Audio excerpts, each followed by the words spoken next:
हो, हे शक्य आहे. परिवर्तन शिक्षणातून समृद्धीकडे ह्या ब्रीद वाक्याचे जनक माजी महापौर आणि राबाड्याचे मसीहा म्हणून ज्यांच्याकडे आपण पाहतो, नवी मुंबई महानगरपालिकेमध्ये PM श्री राजश्री छत्रपती शाहू महाराज विद्यालयाचं नाव जे आज मोठं झालेलं आपल्याला दिसतंय, त्याच्या पाठीमागं जो हात खऱ्या अर्थानं लागलेला आहे, ते आधारस्तंभ आदरणीय माजी महापौर सुधाकरजी सोनवणे साहेब हे आज आपल्यासोबत या ठिकाणी चर्चा करण्यासाठी आलेले आहेत. सुरुवातीलाच सर, शाहू महाराज विद्यालयाच्या वतीनं मी आपल्या सर्वांचं आपलं स्वागत करतो. आणि 24 वर्ष आज 1 ऑगस्ट 2024 आणि या निमित्तानं 24 वर्षाकडं पाठीमागं वळून बघत असताना आपल्याला ही शाळा का निर्माण करू वाटली आणि या शाळेच्या निर्मिती संदर्भामध्ये आपण थोडंसं आम्हाला सांगावं अशी आपल्याला विनंती आहे. खरं तर आपण आंबेडकर नगरामध्ये येऊन आपल्याला 24 वर्ष झाले म्हणजे भूमिपूजन करून, परंतु राजर्षी शाहू महाराज विद्यालयाची जी स्थापना आहे ही स्थापना जून 2002मध्ये आदिवासी कातकरी पाड्यामध्ये झाली आणि 2002ला पहिलीचा वर्ग, 2003ला दुसरीचा वर्ग, 2004ला तिसरी आणि चौथीचा वर्ग आणि त्यानंतर 4ला आपण जागेच्या शोधार्थ या ठिकाणी ही जागा शोधली आणि तिचं भूमिपूजनाचा नारळ फोडला 1 ऑगस्ट साहित्यरत्न अण्णाभाऊ साठे यांच्या जयंतीच्या दिवशी. आणि मग 16 जून 2006 साली म्हणजे 2 वर्षामध्ये ह्या शाळेची इमारत जी पहिल्या भागातली ती पूर्ण झाली, तिचं उद्घाटन झालं. ते 2016 साली झालं, म्हणजे 6 साली झालं. तर हा आपण असा म्हटलं तर रजत महोत्सवी वर्ष आहे असं म्हणायला पण हरकत नाही आहे, कारण ह्या शाळेने खूप वेगवेगळे पराक्रम म्हणावं लागेल, उपक्रमापेक्षा पराक्रम केलेले आहेत. उपक्रम कसे असतात की शासकीय शाळेमध्ये शासकीय कामकाजाची पद्धत लाल फितीतली असते, परंतु लाल फिती बाहेर या शाळेच्या इमारतीने बांधकामापासूनच सुरुवात केलेली आहे. जसं आपण बाहेर या ठिकाणी जो स्टॅच्यू आहे तो पाहतोय, तो आदरणीय तत्कालीन आयुक्त सुनील सोनी यांचा आहे आणि सुनील सोनींनी काय केलं म्हणून त्यांचा पुतळा या ठिकाणी लागला. तर ह्या आदिवासी कातकरी पाडा, आंबेडकर नगर, महात्मा गांधी नगर, भीम नगर, अश्विन नगर, साईबाबा नगर, गौतम नगर ह्या भागामध्ये राहणारा जो कष्टकरी माणूस आहे, ह्या कष्टकरी माणसाची मुलं एकतर दिवा गावामध्ये किंवा रबाळे गावामध्ये शाळेत जायची आणि मोठ्या प्रमाणामध्ये त्यांना ठाणे बेलापूर रस्ता ओलांडावा लागायचा. कित्येक मुलांचे त्या ठिकाणी आपल्याला प्राण गेलेले देखील आणि ते अपंग झालेले पाहायला मिळतील. आणि मग त्या ठिकाणी रबाळेमध्ये एका शाळेच्या इमारतीचं त्या ठिकाणी निर्माण सुरू होतं आणि ते निर्माण सुरू असताना माननीय आयुक्त या विभागाच्या ज्यावेळेस भेटीला आले आणि त्यांनी पाहिलं का रे एवढ्या मोठ्या प्रमाणामध्ये मुलं हे कुठं जात आहेत. तर म्हणलं काल तुम्ही ज्या ठिकाणी इमारत बांधण्याच्या फाईलवर सही केली त्या ठिकाणी जात आहेत आणि त्यांनी तात्काळ सांगितलं की कुठल्याही परिस्थितीमध्ये आपल्याला ती इमारत तिकडं बांधायची नाही आणि मग बांधायची नाही तर मग बांधायची कुठं. तर हा जो भूखंड आहे हा भूखंड MIDCचा भूखंड त्यावेळेस आपल्याकडे डॅब्रेज टाकण्यासाठी आणि वृक्ष लागवडीसाठी होता. तर त्याच्या एका कोपऱ्यामध्ये या ठिकाणी जी मोकळी जागा होती त्याच्यामध्ये तात्काळ माननीय सुनील सोनी यांनी इमारत बांधण्याचं फरमान काढलं आणि त्या काळचे तत्कालीन आपले शहर अभियंता यांनी ते कामाला सुरुवात केली. आणि त्यामुळं शाळेच्या निर्मितीपासूनच ही शाळा ऐतिहासिक आहे. आपल्याला संदर्भ लावताना आपण म्हणतो की राजर्षी शाहू महाराज विद्यालय. राजर्षी शाहू महाराज हे काही फक्त नाव नाही आहे, तर ह्या देशाला एक खऱ्या अर्थाने सन्मान प्राप्त झालेली जी व्यक्तिमत्व आहेत त्या व्यक्तिमत्वाचा ज्याला आपण म्हणतो सहवास या नावातनं इथे लाभत राहतो आणि सातत्याने तो सहवास आपण या ठिकाणी जिवंतपणा त्याच्यातला पाहतो. आणि म्हणूनच आपल्याला मोठ्या प्रमाणामध्ये शाहू महाराज विद्यालयामध्ये वेगवेगळे उपक्रम राबवायला किंवा ते पुढे रेटायला हिंमत मिळते, ऊर्जा मिळते. दुसरी गोष्ट अशी आहे की शाळा कातकरी पाड्यातनं इकडे स्थलांतरित झाली. मग स्थलांतरित होताना आपल्याला असं वाटलं नाही की ती स्थलांतरासाठी कुठला तरी शाहू महाराज जयंतीचाच त्या ठिकाणी मुहूर्त बघावा. बरोबर. पण आपण काय केलं, मग आपण अण्णाभाऊ साठे कारण ज्या कष्टकऱ्यांच्या वसाहतीमध्ये राहतो त्या कष्टकऱ्यांच्या वसाहतीमध्ये सातत्याने म्हणजे अण्णाभाऊ साठे जे आहेत त्यांनी त्यांच्या अखंड जीवनामध्ये साहित्याला, शिक्षणाला किती महत्त्व दिलेलं आहे आणि ते महत्त्व आजच्या ह्या तरुणांना त्या ठिकाणी कळावं म्हणून आपण तो भूमिपूजनाचा जो मुहूर्त आहे तो आपण त्या ठिकाणी घेतला. अगदी खरं आहे साहेब. शाहू महाराजांनी बाबासाहेबांना मदत केली आणि त्यामुळं किंवा एक दुष्टा राजा बऱ्याच वेळेला त्यावेळेला आपल्याला विरोधही झाला की आपण तर मागासवर्गीय आहोत आणि शाहू महाराजांचं कसं काय नाव देत आहे, हाही त्यावेळेला काही लोकांच्यामध्ये भ्रम होता. तर तो भ्रम या निमित्तानं साहेबांनी तो तोडून काढलेला आहे असं म्हणायला हरकत नाही.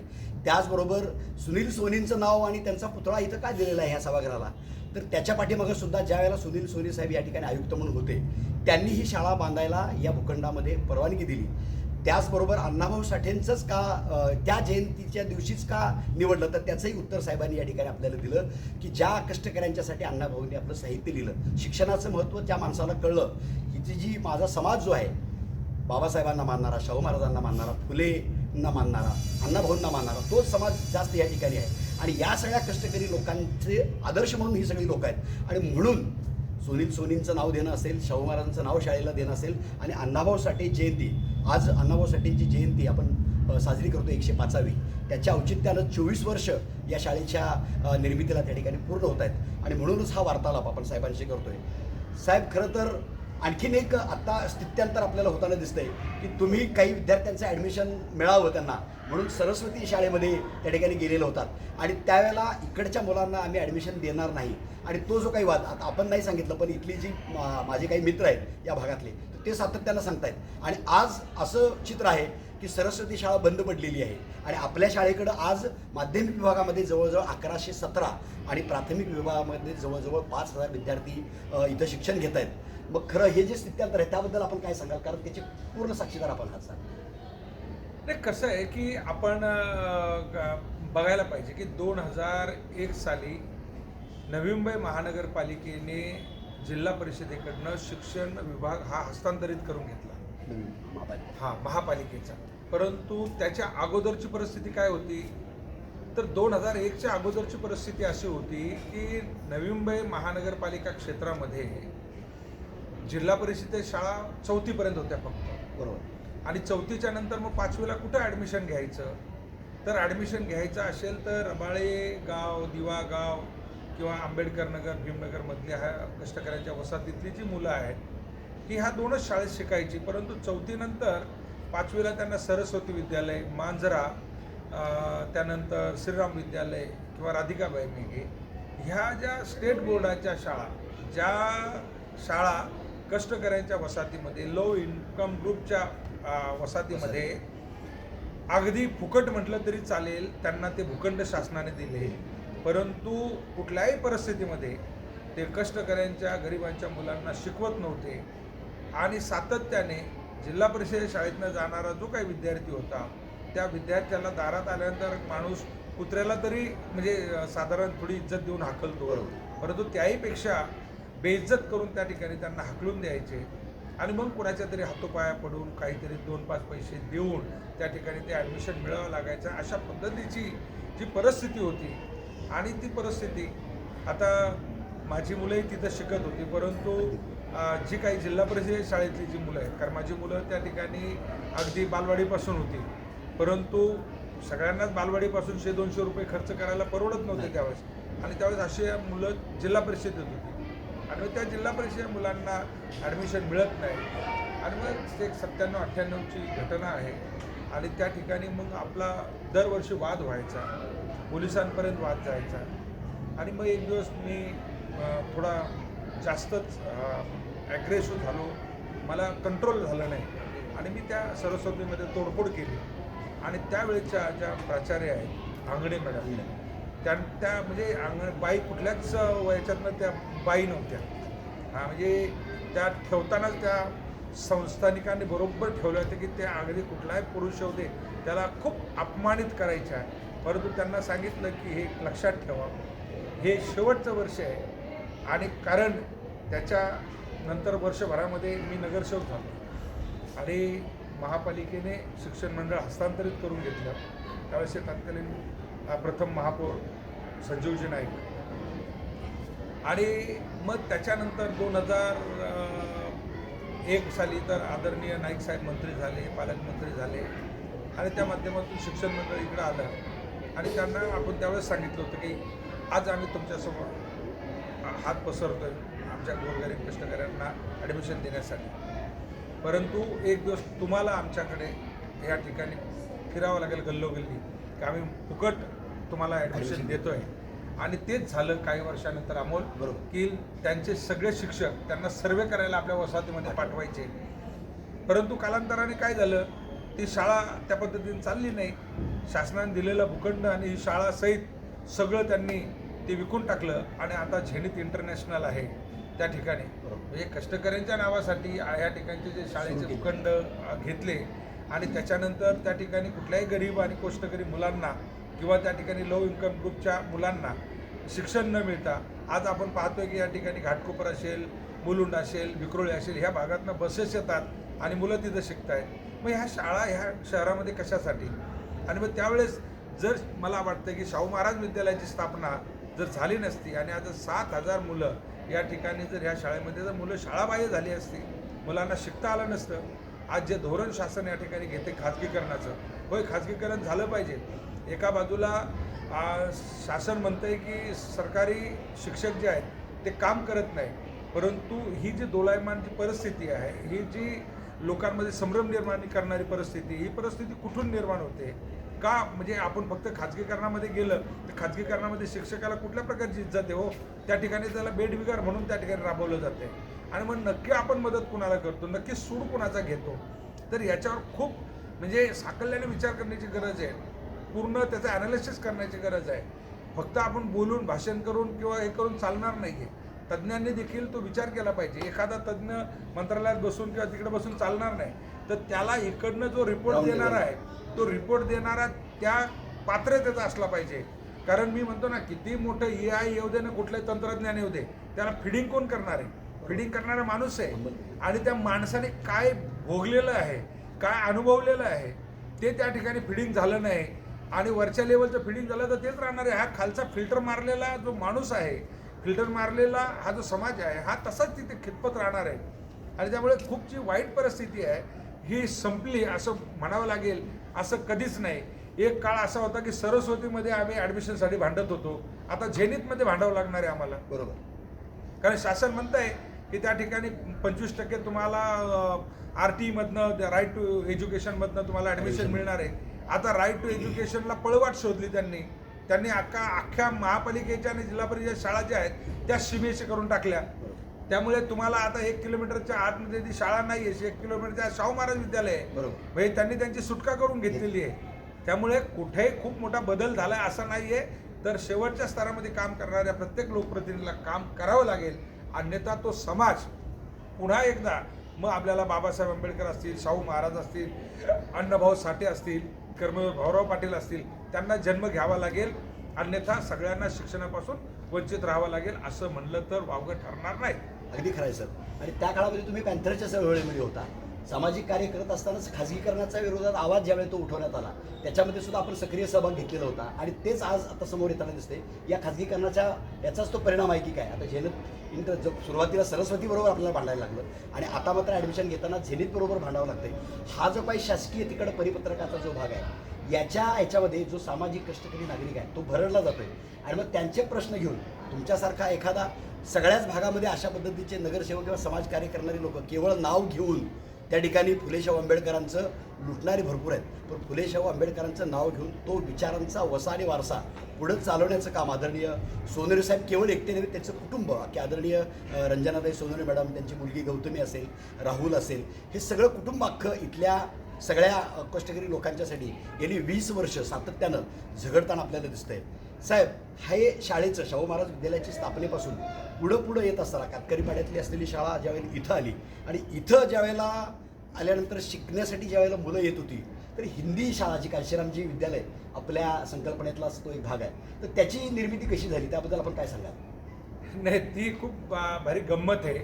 खरं तर 16 जून 2006 साली ज्यावेळेस आपण ह्या शाळेचं उद्घाटन त्यावेळेचे तत्कालीन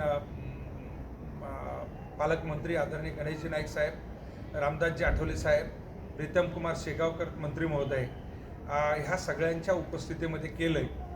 आणि 2006 सालीच आपण ह्या नव्या मुंबईमध्ये समाज कल्याण सभापती होतो.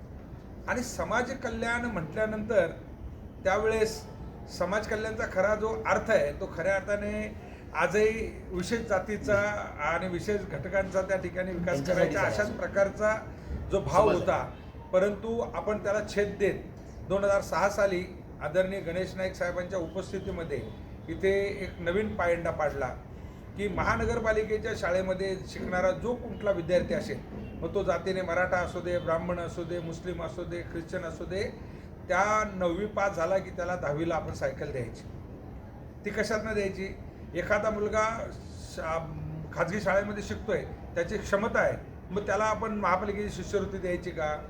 जातवार शिष्यवृत्ती द्यायचं काम शासन करेल, परंतु महानगरपालिका स्थानिक स्वराज्य संस्था आहे. स्थानिक स्वराज्य संस्था म्हणजे स्थानिक लोकांनी लोकप्रतिनिधी निवडून दिले. त्या लोकप्रतिनिधीला त्यांची जाणीव आहे की माझ्या प्रभागातले लोक कुठल्या स्तरातले आहेत, कुठल्या जातीचे आहेत, कुठल्या धर्माचे आहेत, आणि त्यामुळे त्याला किती महत्त्व द्यावं अशा पद्धतीने जर तो त्या विचार केला तर त्यावेळेस आपल्याला फ्रीडम मिळालं ना. आपण मग तशा पद्धतीने शिष्यवृत्ती असेल, तशा पद्धतीने मुलांना सायकल वाटप असेल. परंतु त्याच्या पुढे जाऊन आम्ही असं केलं की महानगरपालिकेच्या शाळेमध्ये 10वीला शिकवताना विषयवार आमच्याकडे शिक्षक नाही आहे. शिक्षक आहे तर ते प्राथमिक शाळेतले शिक्षक आहेत, म्हणजे D.Ed केलेली शिक्षक त्या ठिकाणी माध्यमिकला शिकवत होते.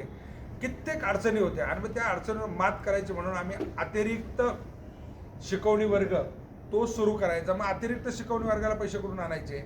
तर आम्ही सांगितलं जो मागासवर्गीय विद्यार्थी आहे त्याच्यासाठी जे ठेवलेले पैसे आहेत तर ते आपण एका विद्यार्थ्याला देऊन त्या ठिकाणी का पाठवायचं? तर त्या पैशामध्ये शिक्षक आपण वर्गात आणू आणि तो शिक्षक या अख्ख्या वर्गातल्या जात न बघता महापालिकेच्या शाळेत असलेला 10वीचा प्रत्येक मुलाला तो देईल. आणि त्या पद्धतीने आपण पहिलं महेश ट्युटोरियल असेल, चाटे असेल, असे नामवंत क्लासेस इथे आणले आणि त्याच्या माध्यमातून आपल्या मुलांना फायदाही झाला. बरीच मुलं आपली VJTIला गेली, तिथून इंजिनियर झाले. हे सगळं होताना आपण का मी तुम्हाला हे सगळं सांगतोय? कारण हे आपण टार्गेटच VJTI की IIT नसेल आपलं तर आपण काय करणार आहे आणि त्या मुलांना कधी आणि काय द्यावं? परंतु काही लोकांचा ओढा हा असाच असतो, अरे ह्या लोकांना काय द्यायची गरज आहे, अरे ह्या लोकांना काय द्यायची गरज आहे. ह्या लोकांना द्यायची, ह्या लोकांना म्हणजे कुणाला? तर खऱ्या अर्थाने मी सांगतो 84-85च्या दशकामध्ये तू आता उल्लेख केला म्हणून सांगतो की भारतीय दलित पॅंथर रामदासजी आठवले यांच्या माध्यमातून चळवळ आम्ही करत असताना मग वेगवेगळ्या संस्था होत्या आंबेडकरी विचारांच्या. मग राजा ढाले असतील, त्यानंतर रासू गवई असतील, किंवा जगोदर कवाडे असतील, किंवा नामदेव ढसाळ असतील, किंवा भाई सकरे असतील, असे कितीतरी लोक होते, अभ्यासू लोक होते. आणि ते सांगायचे ज्यावेळेस राजीव गांधींनी संगणक आपल्या भारत देशामध्ये आणण्याचा विचार केला त्यावेळेस मोठमोठे मग जॉर्ज फर्नांडिस सहित, दत्ता सामंतांसहित, खानवेलकरांसहित मोठमोठे कामगार नेते रस्त्यावर आले आणि त्यांनी सांगितलं की आमचा संगणकाला विरोध आहे. संगणक आलं तर या ठिकाणी या देशामध्ये बेरोजगारी वाढेल. आम्ही त्या ठिकाणी आंबेडकरी विचारांचे लोक त्यावेळेस सांगायचे का रे बाबा रे, खाजगीकरण झालं येऊ दे, संगणक येतं येऊ दे, परंतु त्या गाडीला दुसरा एक डब्बा आहे शिक्षणाच्या खाजगीकरणाचा. तो डब्बा घातक आहे आणि त्या डब्यामुळे पुन्हा एकदा ती वर्णव्यवस्थेसारखी आर्थिक व्यवस्थेवर आधारित एक वर्गवारी निर्माण होईल आणि आपली लोक शिक्षणापासून वंचित होतील. आणि अमोल तेच झालं 84 नंतरच्या काळामध्ये. मी म्हणणार नाही की त्यावेळेस कुठल्या पक्षाचं सरकार होतं, पक्ष कुठलाही असो, सरकार चालवणारे तेच आहेत, त्याच मनोवृत्तीचे आहेत की ह्या गरिबांना, कष्टकऱ्यांना शिक्षण मिळू नये ही त्यांची भावना आहे. आणि ती भावना त्या ठिकाणी झाली. काही लोकांना स्वार्थापोटी सांगितलं ह्या सरकारी जमीन तुम्हाला फुकट देतो, सरकारी पगार अनुदान देतो, आणि मग ते सगळे शिक्षण सम्राट आज आपल्याला मिरवताना दिसत आहेत. त्या शिक्षण सम्राटांनी काही लोकांना सांगितलं कानामध्ये, अरे वेडे झाले का, तुम्हाला कळत नाही, जर शिक्षणाचं खाजगीकरण झालं तरच ह्या लोकांना थांबवता येईल, नाहीतर ही जी मागास जाती या शिकतील आणि आपल्या डोक्यावर बसतील. मला सांगा, आज कुठल्या मागासवर्गीय माणसाने तुमच्या डोक्यावर बसलेले हो? 2% असलेला हा मागासवर्गीय माणूस आज जो बहुसंख्य मराठा आहे तो त्या ठिकाणी आज शोषित झालेला आहे, पीडित झालेला आरक्षण आहे. मागण्याचं. आणि आपण पाहतोय की जरांगे पाटलांच्या माध्यमातून आरक्षण मागताना दिसतोय त्या ठिकाणी. का त्या ठिकाणी मग संपूर्ण ज्या शिक्षण व्यवस्था आहे, जे शिक्षण सम्राट आहेत, हे तर एकाच जातीचे आहेत ना. त्यांनी त्या किमान त्यांच्या जातीच्या बहुसंख्य जातीच्या लोकांना का मोफत शिक्षण दिलं नाही, का शिक्षणाचं खाजगीकरण केलं. आमचा विरोध काल होता, आज आहे आणि उद्या राहणार आहे खाजगीकरणाला. शिक्षण सरकारी असलं पाहिजे, आरोग्य सरकारने जपलं पाहिजे. आणि या ठिकाणी कष्टकरी गरीब माणूस काय करतोय, आपण पाहतोय की 10,000 हजार 20,000 हजार कोटी रुपये मोठमोठ्या उद्योजकांना त्या ठिकाणी माफ करताना दिसत आहेत. परंतु आपल्याला कधी ह्या विद्यार्थ्यांना शैक्षणिक कर्ज घ्यायचं असेल तर मार्क कितीही असू दे, त्याची क्षमता नसेल कर्ज फेडण्याची तर त्याला शैक्षणिक कर्ज मिळत नाहीये. काय शैक्षणिक कर्ज घेणार तो, कोण देणार त्याला. आपण म्हणतो की शाहू महाराजांनी त्यावेळेस मदत केली, सयाजीरावांनी मदत केली, बाबासाहेबांना, कारण त्यांना ते दोघंही म्हणजे राष्ट्र निर्माते होते. आणि त्यांना वाटत होतं की हे राष्ट्र आम्ही ज्यावेळेस निर्माण करणार आहे, ह्या राष्ट्राच्या शिरपेचामध्ये मानाचा तुरा लावण्याची क्षमता ह्या माणसामध्ये आहे. आणि म्हणून त्यांनी बाबासाहेबांना जात बघून नाही तर त्या माणसाकडे असलेली विद्वत्ता बघून त्या ठिकाणी बाबासाहेबांना एवढ्या मोठ्या प्रमाणात मदत केली आणि बाबासाहेबांनी ते खरं करून दाखवलं. आज ह्या देशातला शोषित, पीडित आणि 50% असलेली ही जी महिला आहे, हिला सन्मानाने जगण्यासाठी जे सामर्थ्यपणे म्हणजे शेवटच्या श्वासापर्यंत त्या ठिकाणी लढा दिला आणि भारतीय राज्यघटनेच्या माध्यमातून कायद्यात रूपांतर करून त्या सगळ्यांना त्या ठिकाणी समान न्याय आणि हक्क देण्याचा प्रयत्न केला आहे. त्यामुळे काल लोक तशी होती, आजही लोक तशी आहे. गावकुसा बाहेर असलेले लोक काल जे मागत होते, आज ते त्यांचं स्वतःचं एक विश्व निर्माण केलेलं आहे, ते आता दुसऱ्यांना काही द्यायच्या तयारीत नाहीये. आणि त्यामुळे आता तर काही शिक्षण हा बाजारच झालेला आहे. शिक्षण हा बाजारच झालेला आहे. आपण पाहतो गल्लोबोळी त्या ठिकाणी काही विद्वान, तर मी तर सांगतो की मी गावागावांमध्ये ज्यावेळेस जातो त्यावेळेस मला अक्षरशः लाज वाटते. पत्र्याच्या चाळी बनवल्यात आणि त्याच्यामध्ये लिहिलेलं असं इंटरनॅशनल स्कूल. वा रे बाबा, अरे तू कधी ह्या खाजगीकरणाच्या ह्या बोक्यांबरोबर कधी स्पर्धा करणार आहे? तू नाही करू शकत. तू ह्या सगळ्या व्यवस्थेला कीड लागलेला आहेस. तू लोकप्रतिनिधी नाहीये, तू शिक्षणाचं काम करत नाहीये. तू स्वतःला महात्मा फुले किंवा सावित्रीबाई फुले समजू नको. तू स्वतःला त्या ठिकाणी कर्मवीर समजू नको. ती 2 खोल्यांची शाळा बांधली म्हणजे तू मोठं आहे. हे शैक्षणिक काम, राष्ट्रीय काम तुला जर करायचं असेल तर हे जे भांडवलदारांच्या घशामध्ये शिक्षण चाललेलं आहे ते थांबवलं पाहिजे. ज्या 62,000 शाळा आज ह्या राज्यामध्ये तुम्हाला त्या ठिकाणी लोकांना दत्तक दिलेले आहेत, त्या दत्तकच्या नावाखाली त्या गिळंकृत होणार आहेत, हे मी तुम्हाला त्या ठिकाणी सांगतोय. आणि म्हणून आपण कुठल्याही भूलथापांना बळी न पडता, जात, वर्ग, वर्ण याला बळी न पडता आपण शिकलो तर आपण टिकणार आहे. जे राष्ट्र शिकलेले आहेत, जे राष्ट्र प्रगत झालेले आहेत, तिथे तुम्ही पहा शिक्षण आणि आरोग्य ही शासनाची जबाबदारी आहे. आणि आपण पाहतो की ही कष्टकऱ्यांची वसाहत, ज्या वेळेस तुमचं शहर निर्माण होत असतं, ज्यावेळेस तुमचं औद्योगिक वसाहत निर्माण होत असते, त्यावेळेस ह्या कामगारांची गरज असते. मग शासनाची अन्न वस्त्र निवारा ही जबाबदारी शासन त्यावेळेस पाडत नाही. आणि मग ह्या लोकांनी स्वतःच्या कष्टाने पोटाला चिमटा देऊन घर बांधलं तर तुम्हाला त्या ठिकाणी रिडेव्हलपमेंटसाठी लागत असतं. आणि मग रिडेव्हलपमेंटला लोक तयार झाले नाही तर मग त्यांना जातवार, भाषेवार, पक्षवार वेगवेगळ्या पद्धतीने भूलथापा दिल्या जात आहेत. अशाच प्रकारच्या भूलथापा या 80 पासून तर आत्तापर्यंतच्या दशकामध्ये दिलेल्या आहेत. शिक्षणापासून लोकांना वंचित केलेलं आहे. मला कधी आता हे बोलू नये, परंतु जरांगे पाटलांकडे पाहिलं तर त्यांना पुढे जरांगेच्या पुढे कंसात पाटील लिहावं लागतं, कारण ते पाटील दिसत नाही, कारण ते कुपोषित आहेत. आणि होय, असे कितीतरी लाखो शेतकरी 10 एकर 20 एकर जमीन असलेला माणूस देखील कोरडवाहूमध्ये कुपोषित आहे. त्याला आज साधं आयर्नाच्या गोळ्या मिळत नाही, गरोदरपणामध्ये त्या बाईला काही खायला मिळत नाही. आणि त्यामुळे त्यांच्या पोटी जन्माला आलेली ही कुपोषित बालकं दिसायला कशी दिसतात. आता मी कुठल्या जातीचं नाव घेणार नाही, परंतु वाईट परिस्थिती यामुळे ही परिस्थिती जर बदलायची असेल तर शाहू महाराज वाचला पाहिजे, महात्मा फुले वाचला पाहिजे, बाबासाहेब आंबेडकर वाचला पाहिजे, कर्मवीर भाऊराव पाटील वाचला पाहिजे. आणि हे वाचल्यानंतर रुलिंग कसं करायचं तर शिवाजी महाराज वाचला पाहिजे. तर खऱ्या अर्थाने तुम्हाला बदल आणि परिवर्तन घडवता येणार आहे. अगदी खरं आहे साहेब. इथं शाहू महाराज विद्यालयाची स्थापना झाल्यानंतर तुम्ही ज्या वेळेला प्रत्येक वर्गाच्या किंवा याच्या भेटी देत असा, ते भेटी देत असताना शिक्षक वर्गामध्ये चांगलं शिकवतोय, पण जो बसलेला विद्यार्थी आहे तो मात्र त्याच्याकडे लक्ष देत नाही आहे. आणि मग याच्यावेळी जो तुम्ही ज्यावेळेस चौकशी केली तर तुमच्या असं लक्षात आली की हा हिंदी भाषिक आहे, म्हणजे UP बिहारमधनं जे लोक आलेले आहेत इथं आपल्याकडं यादवनगर, संभाजीनगर किंवा साईनगरमध्ये राहणारे जे बरेच लोक आहेत हे सगळं UP बिहारवरून इथं आलेले आहेत. आणि मग शाहू महाराज विद्यालय जसं मोठ्या उंचीवर जात आहे तशाच पद्धतीनं मान्यवर काशीरामजी, जसं काशीरामजींनी इथून बाबासाहेब आणि शाहू महाराजांनी फुलेंना तिकडं नेलं आणि UPमध्ये तिथं राज्य स्थापन केलं, तशाच पद्धतीचं काशीरामजींचा आदर्श डोळ्यासमोर ठेवून आपणही त्या काशीरामांना एक श्रद्धांजली म्हणून काशीरामजी विद्यालयाची स्थापना कशी झाली त्याबद्दल आपण साहेब काय सांगाल? कसं आहे अमोल, की मान्यवर कांशीरामजी हिंदी विद्यालय आपण जर म्हणालो तर ते काही कांशीरामजी नाव देण्यासाठी नाही आहे आणि शाहू महाराज हे नाव देण्यासाठी नाही. ही फक्त नावं नाहीत हो, हा विचार आहे. आणि कांशीरामजी हे नाव नाही आहे, कांशीरामजी एक विचार आहे. ज्या राज्यामध्ये देवांचा जन्म झाला त्या देवांच्या राज्यामध्ये फुले शाहू आंबेडकरांचा विचार त्या ठिकाणी त्यांनी रुजवला, त्याचं राज्य निर्माण केलं. पुढे ते टिकवता आलं नाही, तो भाग वेगळा. परंतु ज्या राज्यामध्ये फुले शाहू आंबेडकर छत्रपती शिवाजी महाराज जन्माला आले त्या ठिकाणीच तो विचार त्या ठिकाणी रुजू शकला नाही. त्याचं कारण असं आहे की कधी कधी जास्त स्वातंत्र्यही माणसाला पचत नाही, ती पद्धत असं म्हटलं तर चालेल. परंतु हे शहर मुंबई हे सगळ्यांचं पोट भरणारं शहर आहे आणि त्यामुळे पोट भरण्यासाठी देशभरातली लोक ज्यावेळेस ह्या शहरात आली, हे कॉस्मोपॉलिटन शहर आहे. काश्मीरपासून कन्याकुमारीपर्यंतच्या बऱ्याच राज्यातली बरेच भाषा बरेच संस्कृती असलेली लोक इथे येतात. परंतु जी लोक गरीब असतात ते कुठे जातात? जिथे तुम्हाला मध्यान्ह भोजन मिळतं, जिथे तुम्हाला 2 ड्रेस कपडे मिळतात, जिथं वह्या पुस्तकं फुकट मिळतात, ती जागा कुठली आहे?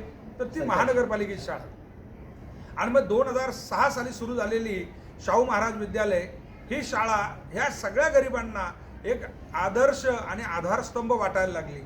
मग अशा वेळेस मग तो कन्नड असेल, तो उत्तर भारतीय असेल, तो मध्य प्रदेशला आता गुजरातचा असेल, ह्या सगळ्या लोकांनी आपली मुलं इथं टाकली. परंतु मी तुम्हाला सांगितल्याप्रमाणे ज्यावेळेस मी 2006 साली समाज कल्याण सभापती झालो आणि समाज कल्याणच्या माध्यमातून, समाज कल्याण म्हणजे एका विशेष जातीचं त्या ठिकाणी फक्त कल्याण करायचं नाही तर विशेष घटकांचं कल्याण करायचं, आणि म्हणून आपण विशेष घटक म्हणून डफ अँड डम मुलांसाठी शाळा सुरू केली. म्हणजे त्याच्यानंतर आता ते मल्टीडिसेबल 1500 मुलं आपली शिकत आहेत. अपंग शिक्षण प्रशिक्षण केंद्र जे आहे ते आपलं ह्या ठिकाणी शाहू महाराज विद्यालयातनं सुरू झालं. हां, आणि त्याच्यामुळे आपल्या असं लक्षात आलं की अरे हे मुलं तर फक्त कानाने ऐकता येत नाही आणि हे बोलता येत, त्यांना शिकवता येत आहे. आणि मग ते शासनाचं गाणं वाजायचं, कानाने बहिरा मुकापरी नाही. आणि मग त्याच्यातनं आपल्या असं लक्षात आलं की अरे ह्या वर्गामध्ये जे बहुभाषिक मुलं बसलेली आहेत, शिक्षक तर पोट तिडकीने शिकवतोय, तरी आपलं शिक्षण गुणवत्तापूर्वक का नाही, वर्ग शांत का नाही आहे? आणि त्यावेळेस आमच्या लक्षात आलं की याच्यामध्ये 40% हा जो विद्यार्थी आहे हा बहुभाषिक आहे.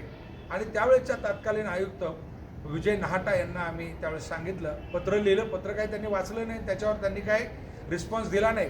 परंतु आम्ही वर्गात 100% वर्गामध्ये CCTV फुटेज बसवले आणि सगळे फुटेज घेऊन त्यांना दाखवले की बाबा ही परिस्थिती वर्गाची आहे, शिक्षक काम चांगलं करतोय पण त्या ठिकाणी विद्यार्थी बहुभाषिक आहे, त्या शिक्षकासाठी तो मुलगा कर्णबधीर आहे, शिक्षकाची भाषा त्याला कळत नाही. आणि मग त्यावेळेस 2009 साली त्यावेळेस आम्हाला वर्गीकरण करायला, भाषेवर वर्गीकरण करायला परवानगी मिळाली आणि त्याच्यातनं हिंदी भाषेची शाळा सुरू केली आणि ती देखील नावानिशी सुरू केली. त्यावेळेचे रिपब्लिकन पक्षाचे राष्ट्रीय अध्यक्ष रामदासजी आठवले, पालकमंत्री आदरणीय गणेशजी नाईक साहेब, या दोघांच्या शुभ हस्ते शिवाजी महाराज जयंतीच्या दिनी मान्यवर कांशीरामजी हिंदी विद्यालयाची स्थापना झाली. आणि ती स्थापना झाल्यानंतर आज आपण पाहतोय की 3000हून अधिक मुलं त्या ठिकाणी शिकत आहेत. त्यामुळे मान्यवर कांशीरामजी काय, मग आता लोकांनी तर मला खूप हे केलं की आंबेडकर नगरामध्ये शाळा आहे आणि तुम्ही शाहू महाराजांचं नाव देताय, आंबेडकरांचं नाव दिलं पाहिजे. अरे बाबा रे, जर तुला आंबेडकर कळाले तर शाहू महाराज सांगायची गरज नाही, शाहू महाराज कळाले तर शिवाजी महाराज सांगायची गरज नाही. त्यामुळे ह्या महापुरुषांना वेगवेगळ्या जातीत वाटून चालणार नाही. हे समविचारी आहेत, हे राष्ट्र निर्माते आहेत, हे लोकांचं प्रबोधन करणारे आहेत. आणि त्यामुळे या लोकांकडे आपण एक जात म्हणून बघू नका, एक नाव म्हणून बघू नका, तर एक विचार म्हणून बघा. आणि तो विचार म्हणून तुम्ही जर त्यांच्याकडे पाहिलं आणि घेऊन गेलो तर निश्चितपणे तुमचा आणि तुमच्या गावाचा, तुमच्या राज्याचा, तुमच्या देशाचा विकास झाल्याशिवाय राहणार. नक्कीच साहेब, साहेबांनी आपल्या मनोगतामधनं खरं तर शाहू महाराज, कांशीरामजी, छत्रपती शिवाजी महाराज, अण्णाभाऊ साठे, महात्मा फुले, सावित्रीबाई यांचं नाव घेऊन केवळ शिक्षणाचा बाजार मांडणारे बरेच लोक आपण त्या ठिकाणी बघितले. पण खऱ्या अर्थाने त्यांनी जो विचार दिलेला आहे तो विचार लोकांच्यापर्यंत पोहोचवण्यासाठी अहोरात्रपणे साहेब स्वतः मेहनत घेत आहेत, त्यांचं कुटुंब अख्खं मेहनत घेते आणि त्याच्याच माध्यमातून एक समर्पण ज्याला आपण म्हणतो. काही नगरसेवक आपण जर बघितले असेल 15 ऑगस्ट आणि 26 जानेवारीला झेंडा फडकवण्यासाठी फक्त त्या शाळेमध्ये जातात, कारण मी त्या भागाचा प्रतिनिधी आहे म्हणून. पण आदरणीय सोनवणे साहेब हे दररोज म्हणजे एखादा माणूस आपल्या घरातनं जसं कामाला जातो रोजीरोटीसाठी तशा पद्धतीनं हे माझं काम आहे म्हणून ते काम समजून इथल्या शाहू महाराज विद्यालयातल्या किंवा काशीरामजी विद्यालयातल्या शिक्षकांच्या बरोबर तिथल्या मुलांच्या बरोबर भेटीसाठी त्यांचे काय अडीअडचणी आहेत हे समजून घेण्यासाठी आदरणीय सोनवणे साहेब त्या ठिकाणी जात आहेत. आणि हा जो चढता आलेख आपल्याला दिसतोय, खरं तर जुन्या पत्र्याच्या शाळेमध्ये सुरुवात केलेली शाहू महाराज विद्यालय, पत्र्याच्या शाळेमध्ये सुरू केलेली काशीरामजी विद्यालय, आज या भव्य इमारती आपल्याला दिसत आहेत आणि अतिशय चांगल्या भौतिक सुविधा ज्या आपल्याला दिसत आहेत. हे जे आपलं आता चित्रीकरण सुरू आहे, AC हॉल आहे, हा शाहू महाराज विद्यालय आंबेडकर नगरमध्ये आहे, अण्णाभाऊ साठे चौकात आहे आणि तिथं AC हॉल आहे. ही किती मोठी साहेब, ह्या सगळ्याच्या भौतिक सुविधा आपण निर्माण केल्या, त्याच्याबद्दल पालिकेकडं आपल्याला कशा पद्धतीनं मदत त्या ठिकाणी मिळाली याबद्दल आपण काय सांगाल? कसं आहे की अमोल, लोकशाहीची व्याख्या पहिली नीट समजून घेतली पाहिजे. पहिलं तर ह्या देशातल्या 85% लोकांना लोकशाही समजली नाही, म्हणून तुमच्यावर 15% लोकांनी कायम राज्य आणि अधिराज्य मिळवलं आणि तुमचं शोषण केलं. 85% लोकांना कधी कधी स्वातंत्र्य असं वाटतंय की मला या ठिकाणी रस्त्यावरचा पोल तोडायचं स्वातंत्र्य आहे, मला या ठिकाणी सरकारी बस जाळायचं स्वातंत्र्य आहे, शाळेच्या खिडक्या तोडायचं स्वातंत्र्य आहे. परंतु स्वातंत्र्याची व्याख्या त्यांना कळालेली नाही आहे. माझं कोणीच काय करू शकत नाही आहे अशी जी समज झालेली आहे, ती समज या ठिकाणी गैरसमजातनं निर्माण झाली आणि त्याला कोणीतरी खतपाणी घातलं. खरं तर जे आपण ज्याला लोकप्रतिनिधी म्हणतो, ज्याला शासनकर्ते म्हणतो, त्यांनी अशा लोकांचं काउन्सिलिंग केलं पाहिजे. अशा लोकांचं त्या ठिकाणी ह्या गोष्टी तोडण्यासाठी मनोबल वाढणार नाही त्याच्यासाठी प्रयत्न केला पाहिजे. आणि म्हणून लोकशाही काय आहे हे समजून घेतलं पाहिजे. शाहू महाराज विद्यालयामध्ये AC लावली, AC हॉल झाला म्हणजे काय मोठं झालं? काहीच नाही. अरे हे सरकार आहे, लोकांचं आहे. लोकांनी लोकांसाठी निर्माण केलेलं राज्य लोकराज्य, आणि ह्या लोकराज्यामध्ये लोकांसाठी जे असेल ते खाजगीसाठी कधीच नसणार आहे. आणि त्यामुळे खाजगीला जे मिळालंय ते लोकांना मिळत नाहीये, हे दुर्दैव आहे. हे लोकशाहीचं दुर्दैव आहे आणि लोकशाही समजून न घेतलेल्या लोकांचं दुर्दैव आहे. खरं तर लोकशाही समजून घेता आली पाहिजे. या 85% लोकांना ज्या दिवशी लोकशाही समजेल त्यावेळेस झोपडीमध्ये देखील एअर कंडिशन लागल्याशिवाय राहणार नाही. क्या बात आहे साहेब. आपण बोलता लोकांनी लोकांच्यासाठी लोकांच्याकडून चालवलेलं राज्य म्हणजे लोकशाही, ही अब्राहम लिंकन यांनी जी दिलेली लोकशाहीची व्याख्या आहे त्या व्याख्येला अनुसरून मी माझ्या घरामध्ये ज्या भौतिक सुविधा अनुभवतो त्या इथल्या कष्टकऱ्यांच्या लोकांना विद्यार्थ्यांना मिळाल्या पाहिजे. ही भूमिका करता हा खूप मोठा उदात्त विचार आहे. करवीर भाऊराव पाटलांनी रयत शिक्षण संस्थेची स्थापना केली, बापूजी साळुंखेंनी शिक्षण संस्थेची स्थापना केली आणि त्याच्या माध्यमातून अनेक शाळा त्या ठिकाणी उभा राहिल्या. पण त्यांचाच आदर्श घेऊन या ठिकाणी शाहू महाराज विद्यालय, काशीरामजी विद्यालय, खरं तर साहेबांना त्यांच्या आईच्या नावानं, त्यांच्या वडिलांच्या नावानं किंवा त्यांचे जे आणखीन कोण नातेवाईक असेल त्यांच्या नावानं हे सगळं करता आलं असतं. पण तसं न करता ज्यांनी समाजासाठी खस्ता खाल्लेले आहे, ज्या समाज सुधारकांनी आपलं प्राणाची आहुती दिली आहे, त्यांचं कुठेतरी स्मरण आपल्याला झालं पाहिजे. आणि केवळ हेच नाही आहे साहेब, शाळेमध्ये आपण जयंत्या पुण्यतिथ्या करतो, हा सुद्धा जो अट्ठास असतो तुमचा तो का नेमका, त्याच्या संदर्भात काय सांगाल? कसं आहे की शासन कधी कधी, आता मी तुम्हाला असं सांगेल अमोल की मौलाना अब्दुल कलाम शिक्षण यांची जयंती 2014 साली मला वाटतं काहीतरी आम्ही शाळा 10 दिवस अगोदर सुरू केली आणि एकच वर्ष जयंती केली. बरोबर. महाराष्ट्रामध्ये कुणाला तरी मूड आला वरती की विशेष जातीच्या लोकांचं मतं जर आमच्याकडे मिळवायचे असतील तर आपण काय केलं पाहिजे. अहो मला सांगा, ज्या मौलाना अब्दुल कलामांनी खूप मोठ्या प्रमाणामध्ये कुराणाचा अभ्यास केला, राज्यघटनेचा अभ्यास केला, कुराणाबद्दल विशेष टिप्पण्या त्या ठिकाणी केल्या, त्याच्यामध्ये त्यांनी संशोधन केलं, एवढा मोठा माणूस तो मुसलमान म्हणून त्याच्याकडे का पाहताय. म्हणून आपण या ठिकाणी शिवाजी महाराज असतील, शाहू महाराज असतील, एक छोटं उदाहरण सांगतो अमोल. एकदा माझ्या दारामध्ये माझे प्रतिस्पर्धी त्यावेळेचे तत्कालीन शिवसेनेचे आणि ते निवडणुकीमध्ये जिंकल्यानंतर माझ्या दारातनं मिरवणूक जात होती. मी आणि माझी आई ओट्यावर बसलो होतो आणि मला ओट्यावरून उठून जायची गरज नाही आहे. आपण या ठिकाणी भारतीय प्रजासत्ताकात राहतोय, प्रत्येकाला स्वातंत्र्य आहे आणि माझ्या दारामध्ये स्वाभाविक आहे जास्त वेळ ढोल वाजवणार, जास्त फटाके वाजवणार. आणि तो वाजवताना आई त्यावेळेस बोलली की हे डुप्लिकेट शिवसेना आहे. म्हणलं आई असं बोलायचं नाही, तो त्यांचा पक्ष आहे, आपण आपला पक्ष आहे. मी रिपब्लिकन पक्षाचं काम करतोय, ते शिवसेनेचं काम करतायत आणि त्यामुळे आपण त्यांना असं बोलून चालणार नाही. त्यांचा विजय झालेला आहे आणि तो आपण स्वीकारला पाहिजे. बरोबर. आणि मिरवणूक माझ्या दारातनं पुढे गेल्यानंतर अमोल, मी आईला विचारलं की आई असं तुला का वाटलं, आपल्या दारात फटाके वाजवले म्हणून तुला असं वाटायचं की शिवसेना डुप्लिकेट आहे. त्यावेळेस आईने सांगितलं की मी त्या हेतूने बोलले नाही. बाळासाहेब ठाकरेंनी स्थापन केलेली शिवसेना कदाचित शिवसेना असू शकते, परंतु जी खरी शिवसेना आहे, छत्रपती शिवाजी महाराजांचा विचार पुढे घेऊन जाणारी शिवसेना ती कोण आहे, तर ती म्हणे आपण आहे. म्हणलं कसं काय आपण आहे.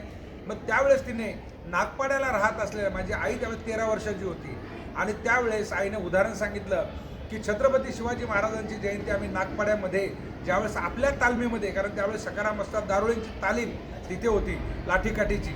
मलाही चांगली लाठीकाठी येते. माझ्या म्हणजे अगदी आमच्या गावातला प्रत्येक 5 वर्षाचा झाला की दंडक असायचा, त्याला लाठीकाठी दानपट्टा हे सगळं आलं पाहिजे. आणि मग त्या तालमीच्या वतीने छत्रपती शिवाजी महाराजांची जयंती ज्यावेळेस साजरी होत होती त्यावेळेस बाबासाहेब आंबेडकर प्रमुख पाहुणे म्हणून तिथे होते. मग मला सांगा, त्या आईने सांगितलेलं तू खरा शिवसैनिक म्हणजे काय, एक पार्टीचा नाही, छत्रपती शिवाजी महाराजांचा खंदा समर्थक म्हणजे कोण आहे, तो सुधाकर सोनवणे.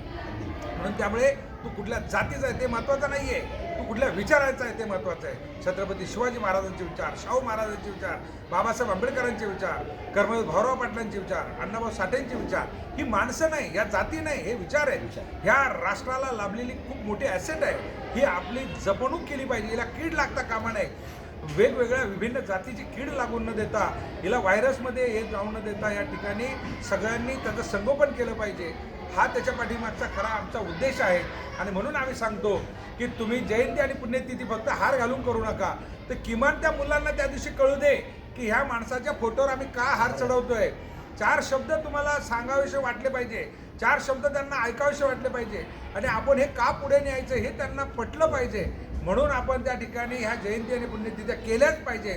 आणि फक्त हार घालून नाही तर परिपाठामध्ये किमान त्यांचं जीवनचरित्र जे आहे काही शब्दामध्ये तरी शब्दांकित करून त्या ठिकाणी मांडलं पाहिजे. हा माझा त्याच्या पाठीमागचा अट्टहास असतो आणि म्हणून मी तो प्रयत्न करत असतो की आपण ते जयंती आणि पुण्यतिथी करायला पाहिजे. अगदी खरं आहे. जे जे आपणाशी ठावे ते ते इतरांशी सांगावे, शहाणे करून सोडावे सकळ जन, या म्हणीप्रमाणे जे मला माहिती आहे, जे माझ्यापर्यंत आलेले ते माझ्या समाजातल्या सगळ्या लोकांच्यापर्यंत पोचलं पाहिजे.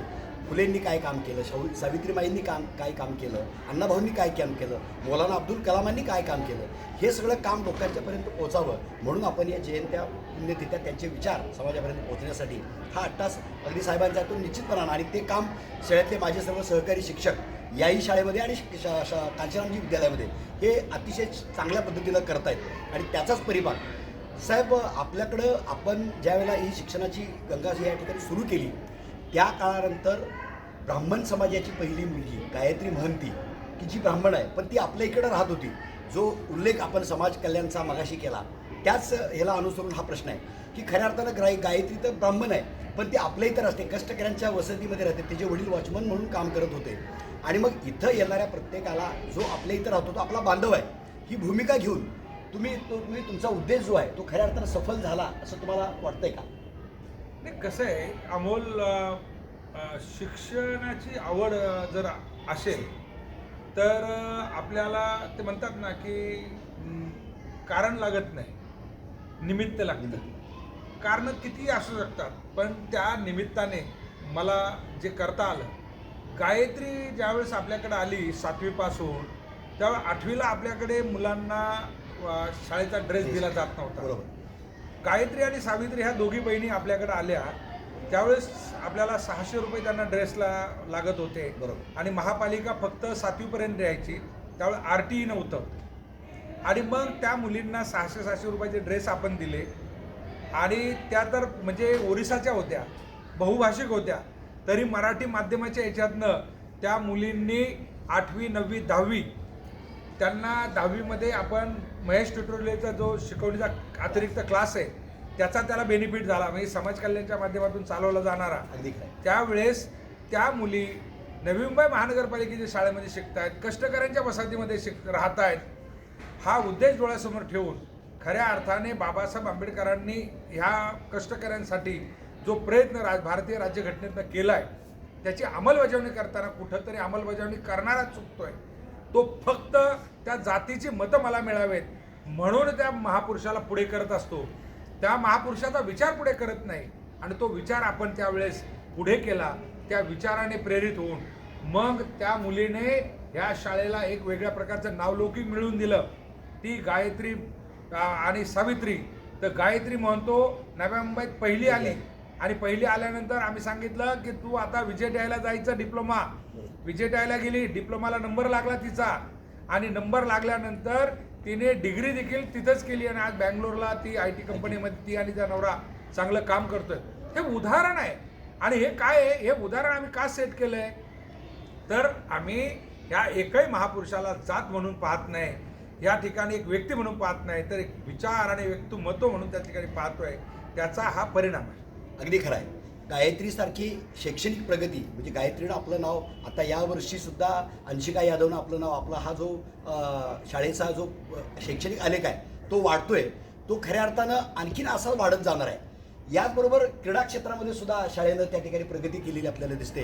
विहंग क्रीडा मंडळाच्या माध्यमातून आपले काही सहकारी त्या ठिकाणी होते आणि त्याच्या माध्यमातून अश्विनी मोरे असेल, आम्रपाली बागुल असेल, आशिष गौतम सारखा खेळाडू असेल, संकेत जाधव सारखा खेळाडू असेल, ही सगळी मुलं आज रेल्वे आणि पोलीसमध्ये भरती होत आहेत. तर क्रीडा क्षेत्राकडं जो आपला जो बघण्याचा दृष्टिकोन आहे तो कशा पद्धतीने आहे?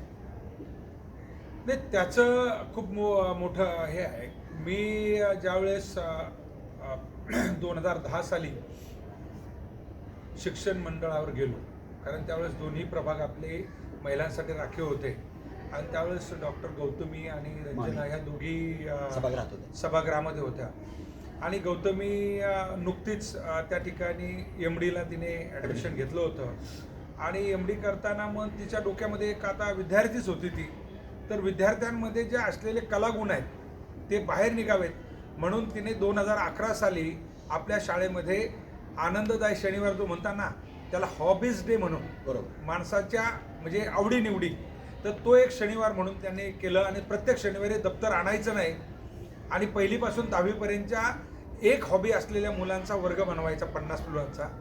मग ज्याला खेळायचे त्याने खेळायचे, ज्याला लिहायचे त्याने लिहायचं, ज्याला चित्र काढायचे, ज्याला निबंध लिहायचे, म्हणजे वेगवेगळ्या प्रकारचे गट तयार झाले. त्यांच्याबरोबर शिक्षक काम करायला लागले आणि ह्या वर्गीकरणातनं आम्हाला त्या ठिकाणी क्रीडेमध्ये खूप चांगल्या प्रकारची म्हणजे जे मुलं आहेत ती बाहेर पडताना दिसली आणि मग मुलं बाहेर पडली.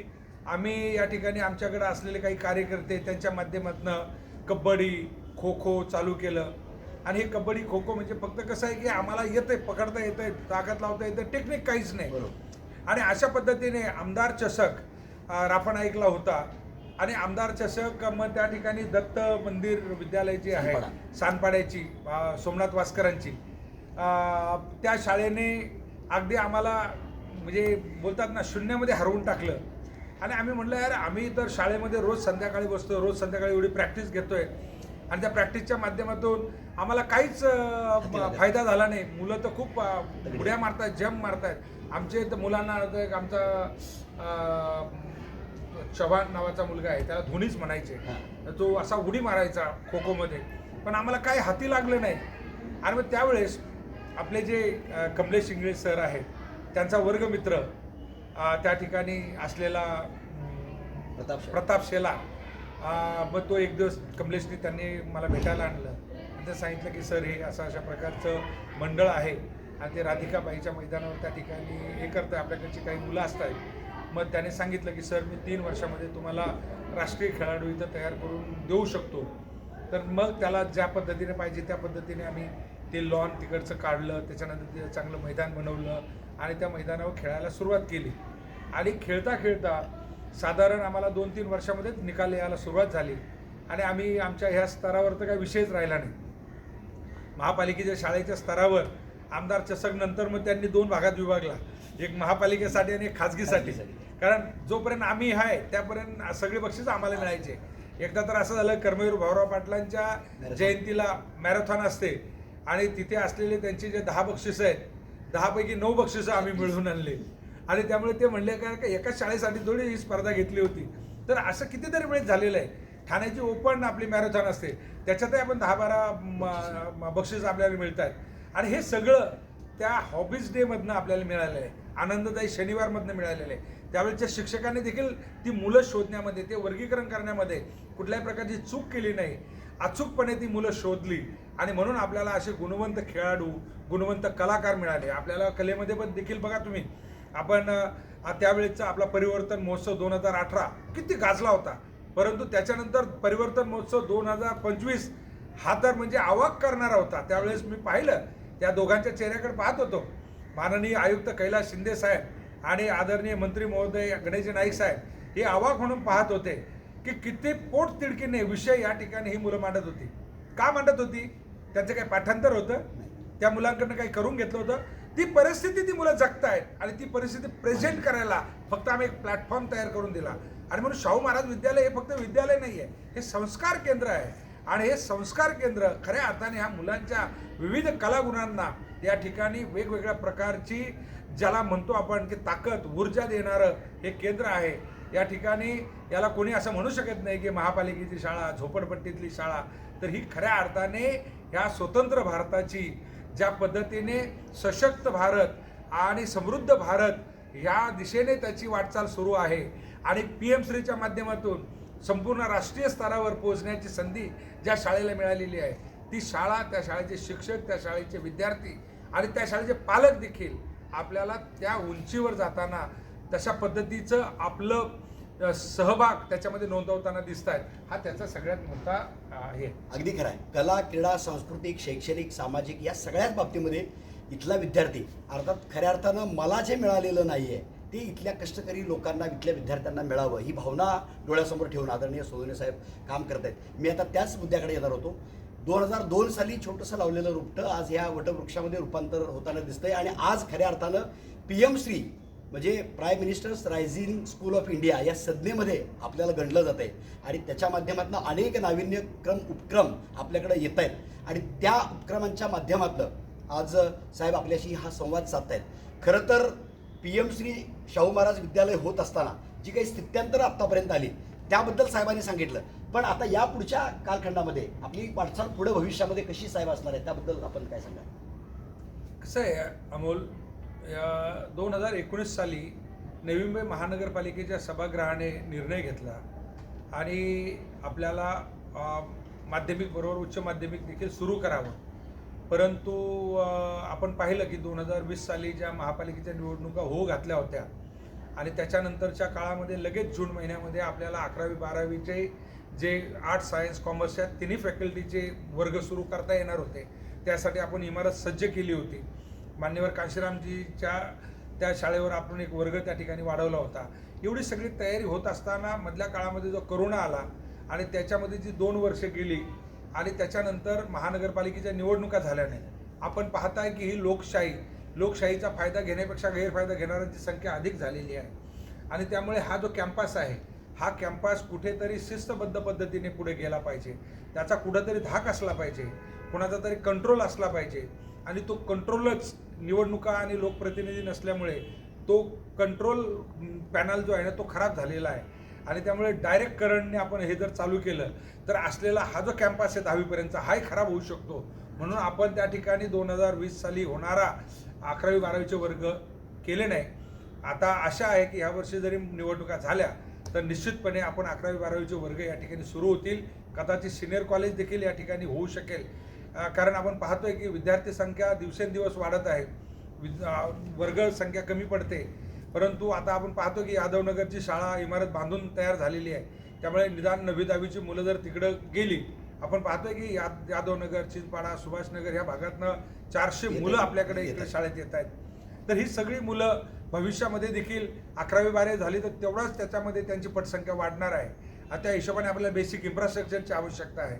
बेसिक इन्फ्रास्ट्रक्चरच्या बरोबर त्यांना सांभाळणारं ॲडमिनिस्ट्रेशन, मी जसं म्हणालो आपल्याला शाहू महाराज, महात्मा फुले, सावित्रीबाई फुले, बाबासाहेब आंबेडकर, अण्णाभाऊ साठे, हे जरी या ठिकाणी विचार असले तर ह्या विचारांना प्रशासकीयदृष्ट्या पुढे घेऊन जाण्याची म्हणजे वैचारिक ताकद म्हणजे छत्रपती शिवाजी महाराज, बरोबर.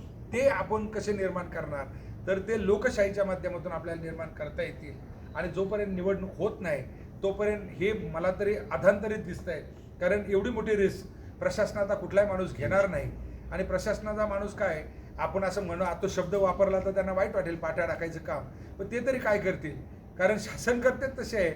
ऐकायचं कुणाचं, आता ऐकायचं कुणाचं, आता तर ते शेवटी ऐकायचं तर शासनाचं ऐकायचं. शासन म्हणजे कोण, लोक म्हणजे कोण, तर लोकप्रतिनिधी.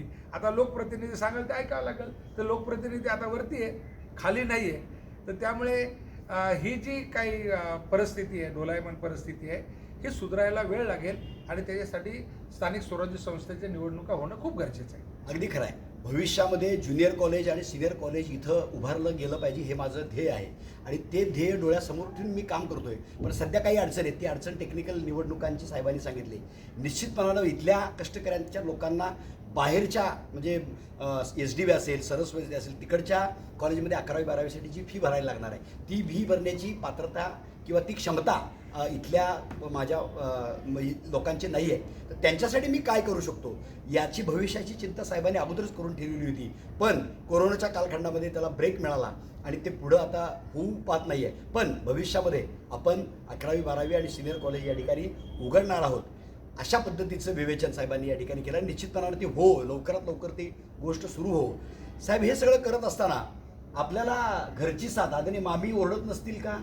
तुम्ही सकाळी निघालात, फिरून आलात की परत आंघोळ करून एकदा परत आलात की परत संध्याकाळीच घरी जाता. मग दिवसभर तुमचा दिनक्रम हा बाहेरच असतो समाजाचे प्रश्न सोडवण्यासाठी. मग अशा वेळी मामी किंवा गौतमी, राहुल किंवा अविनाश यांचं काय तुमच्याकडनं नेमकं मागणं काय असतं आणि त्यांना वेळ तुम्ही देता का? हे कसं आहे की हा प्रश्न जेवढा तुम्हाला अवघड वाटतो तेवढा तो सोपा आहे आणि जेवढा सोपा वाटतो तेवढा तो अवघड आहे. कारण कुटुंब नावाची जी व्यवस्था अगदी आहे, अगदी ही कुटुंब नावाची व्यवस्था जिथे स्वार्थ येतो तिथे बायको आणि मुलं येतात. बरोबर. आणि जिथं आपण अख्ख्या गावाला कुटुंब म्हणतो तिथं दुसरा स्वार्थ येतो. आणि तो स्वार्थ म्हणजे त्या स्वार्थातनं काही लोक बोलतात, अरे वेडा आहे तू, आपली स्वतःची शाळा तयार करायची, काय सरकारी शाळा बनवायची गरज आहे. आता मग अशा वेळेस लोक जो गावासाठी विचार सांगायचा आणि स्वतःसाठी ठेवायचा, म्हणजे जर ही शाळा सरकारी शाळेच्या ऐवजी खाजगी शाळा झाली असती तर मी मेल्यानंतर त्याचा 7/12 राहुलच्या, गौतमीच्या किंवा रंजनाच्या नावावर गेला असता. परंतु ना त्यांना हे सांभाळायची चिंता आहे, ना मला हे गमवायची चिंता आहे. त्यामुळे हा जो स्वार्थ आहे, हा स्वार्थ बाजूला ठेवून मला कुठल्याही प्रकारे पुढे जाताना एक गोष्ट लक्षात घ्या की आपल्याला रंजनाची किंवा याची चिंता वाटत नाही. रंजना आणि मी खूप म्हणजे प्रतिकूल परिस्थितीने इथपर्यंत आलेलो आहे आणि त्या प्रतिकूल परिस्थितीमध्ये मग इथे असेल, राशनची लाईन असेल, सरकारी दवाखान्यामधीची लाईन असेल, अशा पद्धतीचं जे जीवन आम्ही जगलेलो आहे. आता त्या सगळ्या गोष्टी मुलांना मिळत आहेत आणि 2 वेळेचं सुखाने जेवण मिळतं आहे.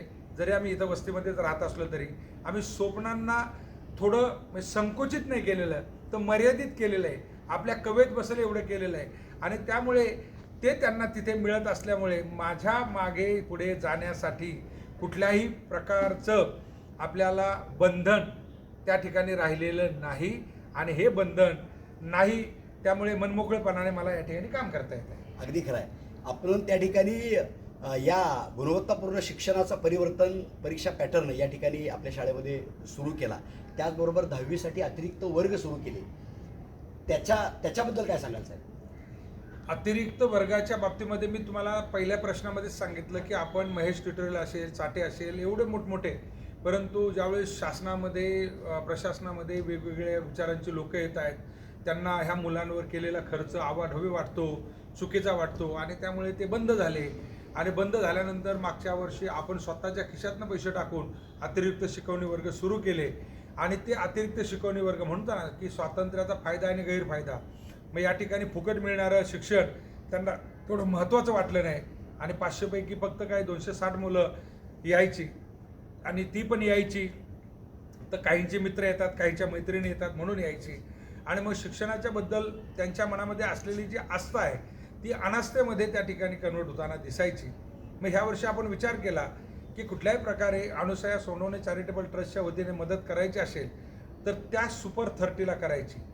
म्हणजे जे सुपर 30 आर्थिकदृष्ट्या खूप कमकुवत आहे, अगदी आर्थिकदृष्ट्या खूप कमकुवत आहे, पण त्यांची शिक्षणाची आणि शिक्षण घेण्याची खूप इच्छा आहे. जसं बाबासाहेब आंबेडकरांनी शिक्षणाची इच्छा, कारण त्यांना समाजामध्ये परिवर्तन घडवायचं होतं, शोषित पीडितांना न्याय द्यायचा होता आणि म्हणून त्यांनी अभ्यासाने अभ्यास केला. आणि अभ्यास करणाऱ्या माणसाला साथ देणारी रमाई असेल किंवा त्या ठिकाणी, कारण सगळ्यात महत्त्वाचं कुटुंब आहे, कुटुंबातनं तुम्हाला ती ताकद मिळत होती, ती ऊर्जा खऱ्या अर्थाने रमाई होत्या. आर्थिक मदत जरी शाहू महाराज आणि सयाजीरावांनी केली असली तरी खरी बाबासाहेबांची ऊर्जा म्हणजे रमाई होती. आणि त्यामुळे आज आपल्याला इथे वाटतंय की जी मुलं कष्टकऱ्यांची आहेत, खूप हुशार मुलं आहेत, आपण पाहतोय की ज्या मुलांना मराठी माध्यमाचे शिक्षक शिकवत आहेत ती हिंदी माध्यमाची मुलं या ठिकाणी सलग 3 वर्ष नव्या मुंबईमध्ये पहिले येत आहेत. लाज वाटते हो या ठिकाणी हे सगळं पाहिलं, कारण या ठिकाणी जे मराठी विद्यार्थी आहेत त्यांनी हा विचार करायला पाहिजे. आपण कुठल्या तरी वादामध्ये पडत न बसता शिक्षण घेताना हे त्या प्रतिकूल परिस्थितीमध्ये देखील संधीचा फायदा कसा घेतात, संधीचं सोनं कसं करतात हा विचार केला पाहिजे. आपण संधीची माती करतोय आणि ते संधीचं सोनं करतायत. आणि म्हणून आपण सुपर 30 केलेलं आहे. ह्या मुलांची परीक्षा घेतली जाईल. परीक्षा घेतल्यानंतर त्याची शिक्षणाची आवड आणि त्याची आर्थिक परिस्थिती लक्षात घेता हिंदीचे 30 आणि मराठीचे 30 असे सुपर 30 मिळून आपल्याला 60 मुलांना अनुसया सोनवणे चॅरिटेबल ट्रस्टच्या माध्यमातून त्या ठिकाणी शिकवणी वर्ग, जो अतिरिक्त शिकवणी वर्ग आहे ती शिष्यवृत्ती द्यायची आहे. आणि आपलं परिवर्तन शिक्षण पॅटर्न जो आहे तो आपण 3री 4थीलाच आपण मुलांना प्रिपेअर करतोय की त्यांना 5वीला त्याचा फायदा व्हावा. आणि त्यानंतर स्कॉलरशिपला, त्यानंतर आपण 5वीला तो मुलगा ज्यावेळेस तयार झालेला असतो, कारण तो 3रीपासून तयार आहे, 6वी 7वीला पण आपण त्या पॅटर्नचा वापर करतो, मग तो 8वीला. मग आपल्याला ती गुणवत्ता यादीमध्ये आपली नावं वाढताना दिसत आहेत. त्याचा तो फायदा त्या ठिकाणी मुलांना होता. आणि भविष्यामध्ये या परिवर्तन परीक्षेमध्ये जी मुलं सहभागी होतील ते 100% मुलं त्या ठिकाणी पास जरी झाले तरी म्हणजे आश्चर्य वाटायला नको, हे मला या ठिकाणी आवर्जून सांगावंसं वाटतंय. त्यामुळे रोज नवीन नवीन पॅटर्न शिक्षकांच्या माध्यमातून या ठिकाणी पुढे येत आहेत. त्यांना काम करण्याची इच्छा त्या ठिकाणी निर्माण झालेली आणि ही इच्छा अशाच प्रकारे त्यांची टिकून राहावी याच्यासाठी खऱ्या अर्थाने ह्या शाळेमध्ये शिकणाऱ्या मुलांच्या पालकांनी ह्या लोकांची ताकद द्विगुणित केली पाहिजे, त्यांना शक्ती प्रदान केली पाहिजे, त्यांना सपोर्ट केला पाहिजे. आपल्या पालकांनी पाल्याच्या विरोधामध्ये शिक्षकांनी केलेली तक्रार त्या ठिकाणी विचारात घेऊन शिक्षकाला त्या ठिकाणी त्रास न देता आपल्या मुलाला कसं समजावून सांगता येईल तो सांगण्याचा प्रयत्न केला पाहिजे. तर खऱ्या अर्थाने आमचं जे ध्येय आहे हो हे शक्य आहे. परिवर्तन शिक्षणातून समृद्धीकडे, माणूस पैशाने श्रीमंत होईल परंतु शिक्षणाने समृद्ध होईल आणि समृद्ध झालेला माणूस निश्चितपणे ह्या देशाला समृद्ध करेल आणि आपण समृद्ध होऊ शकतो असं म्हणायला हरकत नाही. खरंच आहे, आदरणीय साहेबांनी आपल्या मनोगतामध्ये अगदी दिलखुलास चर्चा आपल्याबरोबर केली. आणि बाबासाहेब असं म्हणायचे की तुमच्याकडं जर 2 रुपये असतील तर त्यातली 1 रुपयाची तुम्ही भाकरी खा आणि 1 रुपयाचं पुस्तक घ्या. भाकरी तुमचं पोटाची भूक भागवेल पण पुस्तक तुमच्या ज्ञानाची भूक भागवेल. तेच ध्येय उराशी बाळगून तो जो काही पॅटर्न बाबासाहेबांनी तुमच्या आणि माझ्या हातात पुढं दिलेला आहे. आणि अण्णाभाऊंचं सुद्धा एक वाक्य, जग बदल घालून घावं गेले सांगून मला भीमरावं. अण्णाभाऊ साठेंच्या जयंतीच्या निमित्तानं आज या ठिकाणी या शाळेला 24 वर्ष पूर्ण होत आहेत. आपण रजत महोत्सवी वर्षाकडे या ठिकाणी जात असताना हा जो प्रवास आहे शाळेचा हा असाच वृद्धिंगत होणार आहे. इथले पालक असतील, इथले विद्यार्थी असतील, इथले शिक्षक असतील, या सगळ्यांची मदत सोबत घेत आपल्याला PM श्री राजश्री शाहू महाराज विद्यालयाला एका वेगळ्या उंचीवर नेऊन पोचवायचा आहे. हा संदेश या मुलाखतीच्या माध्यमातून या ठिकाणी साहेबांनी केलं. साहेब, खरं तर तुम्ही ज्या वेळेला इथं आलात एक हेल्पर म्हणून सुरुवातीला तुम्ही काम करत होता, साध्या कंपनीमध्ये एक कामगार म्हणून काम करत होता. तिथून ते एक स्वतःची आज कंपनी आणि त्याचबरोबर नवी मुंबईच्या राजकीय पटलावरती जर एक कुठलं उच्च पद असेल तर ते नवी मुंबईचं महापौर पद. ही दोन्ही पदं तुम्ही भोगली. तर एक साधा कामगार ते नवी मुंबईचा महापौर आणि त्याचबरोबर साधा कामगार ते एका कंपनीचा आत्ता मालक, ही जी काही तुमची जी भूमिका आहे याच्याबद्दल, ह्या प्रवासाबद्दल थोडंसं आम्हाला सांगा. याच्या प्रवासाचं एका वाक्यात उत्तर द्यायचं तर अमोल कसं आहे की ही खरी किमया लोकशाहीची आहे. आणि लोकशाहीची किमया ही लोक जर त्यांना आवडलं तर 25 वर्ष झाले लोकांनी या ठिकाणी सुधाकर सोनवणे सुरुवातीला रिपब्लिकन पक्षाचा नगरसेवक होता आणि त्याच्यानंतर सलग 4 टर्म 20 वर्ष त्याला अपक्ष, रंजनाला तर सातत्याने अपक्ष, गौतमीला या ठिकाणी अपक्ष लोकांनी निवडून दिलं. कारण लोकांच्या अपेक्षा पूर्ण झाल्या म्हणून आपल्याला या ठिकाणी या शहरामध्ये अपक्ष म्हणून निवडून येता आलं. आणि ह्या लोकशाहीमध्ये लोकप्रतिनिधीला शिक्षणाची आवश्यकता नाही आहे. लोकप्रतिनिधीकडे मन नावाची गोष्ट असली पाहिजे आणि ते शुद्ध असलं पाहिजे. आणि मन शुद्ध असेल त्यावेळेस तुमच्या मनामध्ये कुठल्याही प्रकारे भ्रष्टाचार आणि लोकांना जात धर्म पक्ष याच्यावर वाटत बसण्यापेक्षा त्यांचा विकास कसा होईल हा विचार त्या ठिकाणी केला जातो आहे. आता शेवटी काम कसं आहे की मला काय, मी ज्यावेळेस शिक्षण कमी आहे तर मला हेल्परच बनावं लागेल ना. आता हेल्परमध्ये असं नाही की आता आपलं देश स्किल डेव्हलपमेंट सुरू करतोय, पण त्या काळामध्ये स्किल डेव्हलपमेंट नव्हतं. कुठल्या तरी सुताराच्या हाताखाली जाऊन सुतार होता येत होतं, लोहाराच्या हाताखाली जाऊन लोहार होता येत होतं. तसा मी वेल्डरच्या हाताखाली जाऊन वेल्डर आणि फिटर झालो आणि त्याच्यानंतर मी स्वतः कॉन्ट्रॅक्ट घ्यायला लागलो. आणि कॉन्ट्रॅक्ट घेतल्यानंतर मला काय, मी कुठल्याच गोष्टी शांत बसलो नाही. मी संपूर्ण देश फिरलो, ज्या ज्या ठिकाणी कन्स्ट्रक्शन चालायचे तिथं मी जायचो, सगळे राज्य फिरलो. परंतु त्याच्यानंतर इथे ज्यावेळेस भारतीय दलित पॅंथरच्या माध्यमातून चळवळीमध्ये मला काम करायची संधी मिळाली, त्याच काळामध्ये शिवसेना देखील राज्यस्तरावर शिवसेना आणि भारतीय दलित पॅंथर हे विरुद्ध दिशेचे 2 टोकं होते. परंतु स्थानिक लेवलला काय कळत नव्हतं. त्यांचाही वाघ होता, आमचाही वाघ होता. आता इकडचा वाघ गणेश नाईक, आता तिकडून आठवले साहेब कधीतरी आले तर मग आठवले साहेब आमचे. परंतु लहान वयामध्ये एवढं काही फारसं कळत नव्हतं आणि त्या माध्यमातून जिथे अन्याय अत्याचार होईल तिथे आम्ही तुटून पडायचो. लोकांना न्याय मिळायला लागला, लोकांना आपल्याबद्दल विश्वास निर्माण व्हायला लागला, लोक आपल्या पाठीमागे यायला लागली. आणि मग 2000 साली अशी वेळ आली, लोकांनी आपल्याला उभं केलं आणि उभं केल्यानंतर निवडून आलो आपण.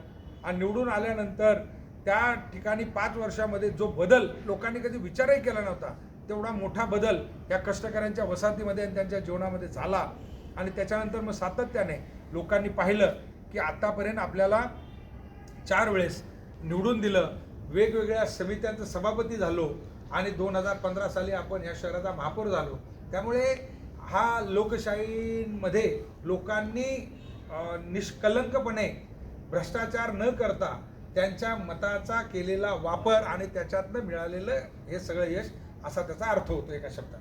अगदी खरं. एक हेल्पर ते नवी मुंबईचं महापौर आणि एक यशस्वी उद्योजक म्हणून आज साहेबांचे कारकीर्द आपल्या सर्वांच्या समोर आहे. आणि त्याच्याच माध्यमातून मान्यवर काशीरामजी विद्यालय आणि राजश्री छत्रपती शाहू महाराज विद्यालय या 2 विद्यार्थ्यांची केवळ स्थापना नाही तर त्या विद्यालयातले विद्यार्थी कशा पद्धतीनं मोठ्या उंचीवरती जातील, मग ते कला क्षेत्र असेल, क्रीडा क्षेत्र असेल, शैक्षणिक क्षेत्र असेल, या सगळ्यांच्या माध्यमातून त्यांची प्रगती तर झालीच पाहिजे. साहेब, मग हे सगळं करत असताना आपलं शाहू पॅलेस आपण या परिसराला म्हणतो, संस्कार केंद्र आपण या ठिकाणी म्हणतो, मग इथल्या सगळ्या ह्याच्याशी तुमचं जे नातं आहे ते नातं कशा पद्धतीचं आहे त्याच्याबद्दल आपण काय सांगा. आणखीन एक की आपली खासियत आहे साहेब की आपण जेवण करून सगळ्यांना खूप चांगलं वाढता, स्वतः तुम्हाला ती जेवण करण्याची आवड आहे. काही कुणाचा वाढदिवस असेल, कुणाच्या एखाद्या मुलाचा वाढदिवस असेल किंवा मुलं ट्रॉफी जिंकून आली, आम्ही तर तिकडून इकडं यायच्या आधी इथं जेवण तयार असायचं, तर त्याच्याबद्दल काय सांगायचं आहे. कसं आहे अमोल, जेवण एक वेगळी गोष्ट आहे. मी एका दुष्काळग्रस्त भागातून आलो. 1972 ते 78च्या काळामध्ये अन्नधान्याचा जो तुटवडा होता आपल्या देशातला आणि त्यावेळेस मग शेतकऱ्यांची खूप हाल होते. मग जेवायला देखील मिळत नव्हतं, कारण पैसे होते तरी जेवण मिळत नव्हतं, कारण अन्नधान्य नव्हतं. आणि अन्नधान्याचे जे मिलो बोलतो आपण ती किंवा सुकडी, ह्या सगळ्या गोष्टी अशा सहजासहजी दुकानात मिळत नव्हत्या पैसे देऊन. त्याच्यासाठी राशनच्या दुकानावर उभं राहायला लागायचं आणि एका माणसाला 2च किलो मिळायच्या. बरोबर. म्हणजे माणूस रोजगार सोडून त्या ठिकाणी त्या धान्याच्या दुकानामध्ये रांगा लावायचा. अशा अवस्थेतनं ज्यावेळेस आम्ही आलो आणि आम्हाला संधी मिळाली ह्या लोकांसाठी काहीतरी करायची आणि ते करत असतानाच आम्ही आमचा स्वतःचा उद्योग व्यवसाय देखील त्या ठिकाणी चांगल्या पद्धतीने निदान 2 वेळा आम्हाला चांगलं जेवता येईल असा होता. परंतु आम्ही ज्यांचं नेतृत्व करतोय त्यांच्याकडे आजही ती परिस्थिती नाही आहे. आजही त्या वसाहतीमध्ये काही लोक आहेत की ज्यांना, म्हणजे तुम्हाला सांगतो ना की करोनाच्या काळामध्ये आम्ही सुरुवातीचे जे दिवस आहेत, माझ्याबरोबर आपल्या या ठिकाणचे सगळे सफाई कर्मचारी होते. मग त्या ठिकाणी आमच्याकडे कमलेश शिंगळे असतील, त्यानंतर सनी सर असतील, हे शिक्षक, आता तुम्ही लोक तर सगळे गावी गेला होतात, पण जे इथं होते, जे येऊ शकत होते, त्या विषयक लोकांनी मला जे पाठिंबा दिला, तो पाठिंबा देताना आम्ही लोकांच्या डोळ्यामध्ये पाहिलं की अरे जो सकाळी जाऊन संध्याकाळी 2 किलो कमवून आणणार आहे आणि त्याच्या लेकरांना खायला देणार आहे आणि ते सगळं बंद झालेलं आहे. ज्याने दळायला चक्कीमध्ये टाकलं ती चक्की बंद झालेली आहे. मग ती लेकरं काय खातील, ते कसं उपाशी राहतील. शाळा चालू असताना कशी तरी मध्यान्हाची जी खिचडी असते ती मुलं खात आहेत आणि थोडीफार डब्यात घेऊन जाऊन आपल्या आईला किंवा बापाला देत आहेत. अशी परिस्थिती त्यावेळेस नव्हती. मग त्यावेळेस काय करायचं, तर त्यावेळेस आपण FCIकडनं 40 टन तांदूळ त्या ठिकाणी विकत घेतला. बऱ्याच लोकांनी आपल्याला मदतही केली आणि आपण 7,000 लोकांना रोज या ठिकाणी जेवण दिलं. काही लोकांना वाटायचं हे राजकारण आहे, काही लोक ट्विट करायचे, पोलीस यायचे आणि मग अरे पोलिसांना सांगायचं बाबा तू पगार घेतोस, तू उभा राहा, आम्ही घरी जाऊन झोपतो. बरोबर. परंतु हा माणूस उपाशी घरात झोपू शकत नाहीये. हा माणूस 2 दिवस जर उपाशी राहिला तर या ठिकाणी मोठ्या प्रमाणात लॉ अँड ऑर्डरचा प्रश्न निर्माण होईल आणि लॉ अँड ऑर्डर जर तुम्हाला होऊ द्यायचं नसेल तर या लोकांना अशा पद्धतीने निदान ज्या गरजेच्या गोष्टी त्या दिल्या पाहिजेत आणि म्हणून आपण त्यांना रोज 7,000 लोकांना जेवण दिलं. शेवटच्या 2-3 दिवस तर ज्या लोकांना पोलिसांचा परवाना मिळून गावी जाता यायचं त्यांच्या लाईन 4-4 किलोमीटरच्या लाईन होत्या. दिघ्यापासून तर पोलीस स्टेशनपर्यंत लाईन होती. उन्हामध्ये मे महिन्याच्या त्या लोकांना मग तिथे पाणी असेल, त्यांना जेवणाचे पॅकेट असतील, हे देण्याचं काम आपण त्यावेळेस केलं. हे का दिलं, कारण तशा पद्धतीचे दिवस आम्ही पाहिले, लहानपण पाहिलेलं आहे. अमोल गरीब आणि श्रीमंतीच्या मधलं अंतर असावं पण ते एवढं नसावं की एखाद्या माणसाला जर कधी गोड खायची इच्छा झाली तर त्याला असं वाटलं की गावातला मोठा माणूस मिळाला तर लाडूचं जेवण घालतील दहाव्याला आणि आपल्याला जेवता येईल. एवढं गरिबी आणि श्रीमंतीच्या मधलं अंतर नसलं पाहिजे. गरिबी आणि श्रीमंतीच्या मधलं अंतर असावं पण किती असावं. हां, आणि त्यामुळे हे जे जेवण मी त्या मुलांना देतोय हे देत नाही तर ते ह्या शाळेला किती मोठं नावलौकिक मिळवून देत आहेत. बरोबर. खेळायला जातात, खेळून आल्यानंतर मी काय 25 किलो चिकन आणलं तर आता माझ्यासारखे पुढारी कितीतरी मोठमोठ्या हॉटेलमध्ये जातात, पार्ट्या करतात, त्यांचे कार्यकर्ते असतात. माझ्या मागे एकही दारू पिणारा कार्यकर्ता नाही, एकही जिंदाबाद मुर्दाबाद करणारा कार्यकर्ता नाही. मला त्याच्यावर खर्च करायची गरज नाही. मला निवडणुकीसाठी कधी कुठला कार्यकर्ता किंवा कुठला कोणी पैसे मागत नाही. मग हे जे पैसे जर मी ह्या विद्यार्थ्यांच्या जे कष्ट करतात, जे पुढे येतात, जे शाळेला नावलौकिक मिळवून देत आहेत, त्यांनी त्या ठिकाणी असं उपाशी खिचडी खाण्यापेक्षा त्यांना जर आठवड्यातनं एकदा चिकन दिलं तर काय वाईट आहे. आणि म्हणून जेवण बनवताना कधी तुम्हाला खायला मिळतं, कधी बाहेरचे पाहुणे आले त्यांना खायला मिळतं. मला आवडतं बनवायला आणि मला तो शब्द आठवतोय. आम्ही ज्यावेळेस हॉस्टेलला होतो त्यावेळी वाटायचं की अरे यार हॉस्टेलमध्ये तर वरती पत्रा दिसतोय, असं अशी भाजी आणि ती जळलेली भाकरी ती आम्हाला निमूटपणे खावं लागायची. आणि मग कधीतरी असं गोड खायची इच्छा झाली तर अरे कोणीतरी मोठा माणूस मेला तर गाव जेवण होईल आणि तिथं आपल्याला लाडू खायला मिळेल. अशा प्रकारचं गरीब आणि श्रीमंतीमधलं अंतर होतं आणि ते अंतर पाहिलेला माणूस आहे मी. 2 रुपये नव्हते म्हणून 37 किलोमीटर हॉस्टेलपासून शाळेपर्यंत घरापर्यंत चालत आलेला माणूस आहे मी. त्यामुळे 1 रुपया 20 पैसे वाचवण्यासाठी ह्या रबाळे गावातनं चेंबूर त्या ठिकाणी वाशी नाक्याला चालत जाणारा माणूस आहे मी. त्यामुळे ह्या सगळ्या गोष्टी माझ्यासाठी काही विशेष नाही आहे. मी जे काही करतोय ते कुणाला तरी देण्यासाठी, मेहरबानी करण्यासाठी, मला आनंद मिळण्यासाठी. मला आनंद मिळतोय.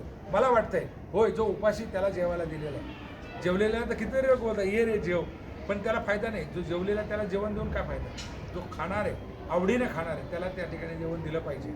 आणि आवडीने खातायत मुलं आणि आवडीने मेहनत करतायत. आपल्याला ट्रॉफ्या ठेवायला जागा नाही, एवढ्या ट्रॉफ्या त्यांनी याच्यावरच मिळवून दिलेल्या आहेत. अगदी खरं. शेवटाकडे जाताना साहेब, आपण हे सगळं विश्व उभं या ठिकाणी केलेलं आहे आणि याच्या माध्यमातून बरेच विद्यार्थी चांगलं यश त्या ठिकाणी संपादन करत आहेत. आणखीन आपली अपेक्षा नेमकी काय आहे विद्यार्थ्यांच्याकडून किंवा शिक्षकांच्याकडून, ते आपण या ठिकाणी आपलं मत व्यक्त करावं. कसं आहे अमोल, शिक्षकांकडनं एकच अपेक्षा आहे. मी नेहमी सांगतो की 70 ते 80च्या दशकामध्ये बृहन्मुंबई महानगरपालिकेच्या याच्यामध्ये जो बदल झाला, जो सफाई कर्मचारी, जो चतुर्शरी कर्मचारी, तो कंत्राटी पद्धतीने आला. याचं कारण असं आहे की त्या काळामध्ये पावसाळा सुरू झाला की ही लोक संप करायचे आणि मग ते नाले तुंबायचे, हे व्हायचं ते व्हायचं आणि त्याच्यानंतर मग सगळी कंत्राटी पद्धत आली. त्यांनी त्यांची जमात संपवली असं माझं म्हणणं असतं.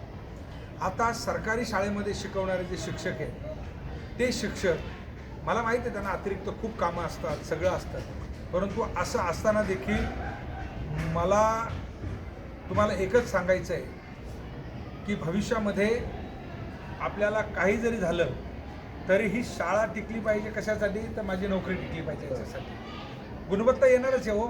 गुणवत्ता ही काय बोलतात ना, जन्मजात त्याच्याकडे असते, जन्मजात असते. म्हणून तर आदरणीय आपल्या याच्यामध्ये एक मिनिट वरच्या यश, तर हा जो म्हणजे विषय आपण जेवढा विस्ताराने म्हणजे अपेक्षित करताय माझ्याकडनं, तो विस्ताराने मला सांगायचं म्हटलं तर याच्यासाठी एक वेगळा एपिसोड आपल्याला घ्यावा लागेल. त्यामुळे याच्यावर मी काहीतरी भाष्य जे आहे ते निश्चितपणे नंतर करेल. तर आता ह्या मुलाखतीमध्ये खूप लांबलचक ही मुलाखत झालेली आहे. आपल्या शाळेला पुरस्कार खूप त्या ठिकाणी स्वच्छ विद्यालयाचा पुरस्कार मिळाला. आता यावर्षी तर आपण मुख्यमंत्री माझी शाळा सुंदर शाळा यामध्ये संपूर्ण राज्यभरामध्ये दुसरा क्रमांक आपला त्या ठिकाणी प्राप्त झालेला आहे. त्याच्याबद्दल आपण काय सांगाल? अमोल, आपण 2006 साली इकडे आलो आणि 2008-09ला आपण ही शाळा ISO व्हावी त्याच्यासाठी आपण काम सुरू केलं होतं, त्याचं ऑडिटिंग सुरू केलं होतं आणि ISO होणारच होती आपली शाळा. पण नंतरच्या काळामध्ये 2010 साली महापालिकेमध्ये दोन्ही रिझर्व हे झालं, मग मी सभागृहात नाही, मग अशा बऱ्याच गोष्टी आल्या. नंतर मग लोकांमध्ये मग शिक्षण मंडळ सभापती, माझ्या मागं असलेली कामं, त्याच्यातनं ते राहून गेलं.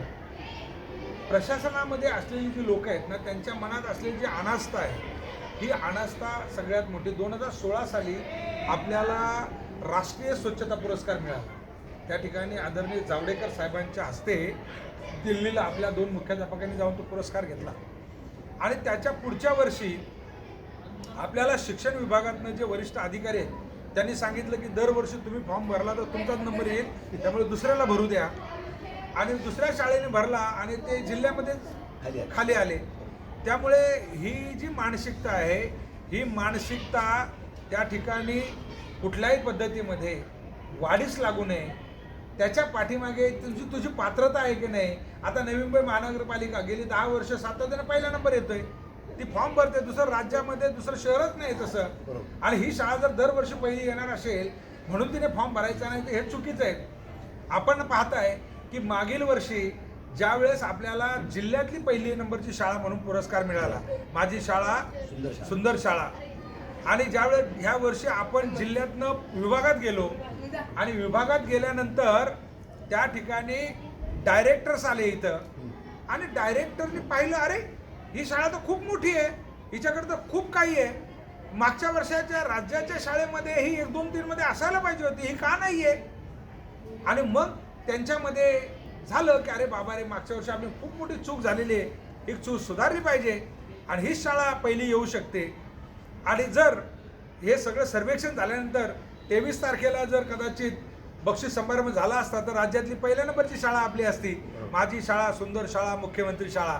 परंतु तो बक्षीस समारंभ 8 दिवस पुढे ढकलला आणि त्याच्यानंतर अर्ध्या मार्काने आपण माझी शाळा सुंदर शाळा मुख्यमंत्री शाळा हिच्यात दुसऱ्या नंबरचं पारितोषिक मिळवलं. अरे हे काम आम्ही पारितोषिकासाठी कधी केलंच नव्हतं. पारितोषिक मिळालं हे खूप आहे, दुधात साखर आहे. काय आमच्याकडे पद्धतच आहे की ही दुधात चमच्याभर साखर टाकायची. आता हे गोड झालं, पौष्टिक झालं आमच्यासाठी दूध, त्यामुळे आम्ही काय थांबलोय का? आम्ही थांबलेलो नाहीये. आता राष्ट्रीय स्तरावरचा पुरस्कार मिळाला, नंतर आम्हाला तुम्ही कागदाने सहभाग होऊ दिला नाही, मग आम्ही थांबलो का? स्वच्छतेमध्ये मागे आहे का? आम्ही आहोतच स्वच्छतेमध्ये. त्यामुळे अमोल, ही अशा प्रकारची बक्षिसं मिळत राहतील. बक्षिसं हे निश्चितपणे काम करणाऱ्या माणसाचं एक कौतुक असतं, तुम्हाला त्याच्यातनं एक प्रोत्साहन मिळतं. तुम्ही तुमच्या मित्रांना, परिवाराला, ज्या परिवारातनं तुम्ही वेळ काढून येता आणि त्या परिवाराला वाटतं की अरे माझ्या माणसाने त्या ठिकाणी थोडा हातभार लावला आणि म्हणून या शाळेला पुरस्कार मिळाला, त्याच्यामध्ये त्याचा एक खारीचा वाटा आहे. आणि हे समाधानासाठी असतं. म्हणून आपण काम थांबवायचं नसतं, काम करत राहायचं. मी काय जे आता ही जी महापुरुष आहे ज्यांची आपण पूजा करतो त्यांना काय जिवंतपणे खूप चांगलं जगू दिलं लोकांनी? नाही जगू दिलं. परंतु ते नाही आहेत तर त्यांचा विचार मरतोय का? नाही. त्यांचा विचार शेकडो वर्ष जिवंत आहे. त्या पद्धतीने आपणही आपलं जीवन जे आहे त्यांच्या विचारांनी पुढे न्यायचं. आपण जिवंतपणे जगायचं नाही, तर मेल्यानंतर तेवढे दिवस आपल्याला जगता आलं पाहिजे, याच्यासाठी जगावं. आणि म्हणतात ना की असे जगावे दुनियेमध्ये आव्हानाचे लावून तर हा ते त्या पद्धतीने ती जी कविता आहे ती आपण स्टाफ रूममध्ये मुद्दामून त्या ठिकाणी लावलेली आहे. हा तर जे असेल ते असेल, पण आव्हान आपल्यासमोर आहे तर त्याला उत्तर द्यायचंच आणि देऊ आपण. आव्हानं पेलत राहिलं पाहिजे. समाजामध्ये जीवन जगत असताना आपल्या मनामध्ये जे काही आहे, जे काही सल आहे ती मनामध्ये ठेवून समाजाकडे बघून आपण प्रेरणा घेतली पाहिजे, जगलं पाहिजे. फुले, शाहू, आंबेडकर, छत्रपती शिवाजी महाराज, अण्णाभाऊ, सावित्री, माता रमाई, जिजाऊ या सगळ्यांना आदर्श मानत या ठिकाणी नवी मुंबई महानगरपालिकेमध्ये नगरसेवक म्हणून काम करत असताना, विविध पदावर सभापती म्हणून काम करत असताना आणि सर्वोच्च महापौर पद भूषण केल्यानंतर सुद्धा काहीच बदल साहेबांच्यामध्ये झालेला नाही. आणि मान्यवर काशीरामजी विद्यालय, शाहू महाराज विद्यालय इथले विद्यार्थी, शिक्षक, पालक यांच्या प्रगतीचा आलेख हा असाच वाढत राहो. त्याचबरोबर पुरस्कारानं आपल्याला प्रेरणा मिळते, ती मिळालीच पाहिजेत. म्हणून पुरस्कार मिळाला म्हणजे काम थांबवायचं नाही, तर आणखीन पुढच्या पुरस्कारासाठी आपण तयारीत राहायचं, आपण सदैव सज्ज असलं पाहिजे. हा संदेश, हा मूलमंत्र या ठिकाणी आदरणीय सोनवणे साहेबांनी या ठिकाणी आपल्याला दिलेला आहे.